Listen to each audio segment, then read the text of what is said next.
Yo, Atomic Z frère, laisse-moi te raconter l'histoire d'un mec banal, tout ce qu'il y a de plus normal, ou presque.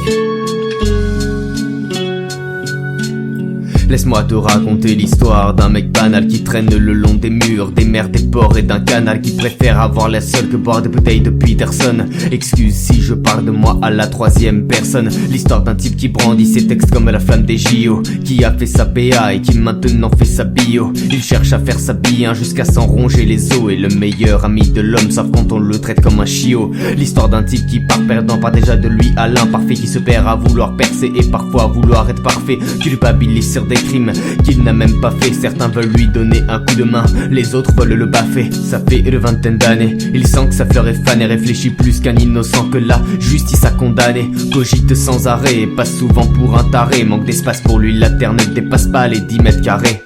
Fan de Jim Carrey, pourtant il retire pas son masque, il pleut des cordes et des discordes, et comme lui la plupart n'ont pas de casque. Les trois quarts des gens qui le côtoient l'apprécient, il a l'avenir flou et fou alors que son passé est si précis, si près du précipice. Il pense rarement très optimiste, il donne de l'espoir pourtant, même quand c'est le pire des pessimistes. Il cherche l'exil et l'exode, la tête remplie de paradoxes, esprit aussi complexe à comprendre que les règles du camoulox. C'est l'histoire d'un mec fin, c'est l'histoire d'un mec sain qui cherche son remède loin des soins et des médecins. Avec lui c'est tout ou rien, et souvent rien du tout, car dans cet immense tout, il sent qu'il n'est plus rien.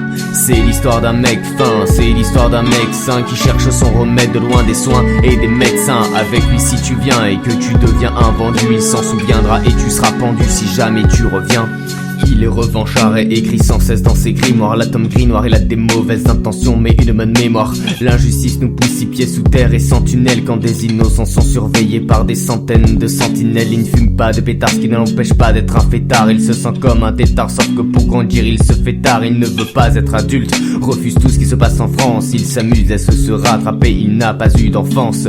On lui a volé avant de le fuir comme la peste, et texte l'atteste. Il parle de vos mouvements pour la beauté du geste. Il a de la solitude sur le pulcar, trop pour retourner leur veste. Il fut trahi, comprend que lui est la seule personne qui lui reste. Il s'imprègne des vapeurs de l'alcool entre deux cappuccinos, et l'un de ses enfants seuls dont parlait Oxmo Puccino. La vie est une épreuve dépourvue de logique, y'a pas de science. Des fois pour être bien faut juste savoir prendre son mal en patience. Il était une fois une vie qu'on a plusieurs fois foirée, altruiste aux yeux du peuple, tu un type bien ou un enfoiré. Lui est fatigué des rumeurs et des il paraît, il retrouve son bonheur dans l'écriture quand celui-ci disparaît. L'histoire d'un mec banal, le cœur épais, le corps maigrichon, qui a porté ses baloches et qui maintenant porte son baluchon. Il a plusieurs facettes de carapace à caractère, et un style singulier mais des personnalités plurielles. C'est l'histoire d'un mec fin, c'est l'histoire d'un mec sain qui cherche son remède loin des soins et des médecins. Avec lui c'est tout ou rien, et souvent rien du tout, car dans cet immense tout, il sent qu'il n'est plus rien. C'est l'histoire d'un mec fin, c'est l'histoire d'un mec sain qui cherche son remède loin des soins et des médecins. Avec lui si tu viens et que tu deviens un vendu, il s'en souviendra et tu seras pendu si jamais tu reviens. Reviens, reviens.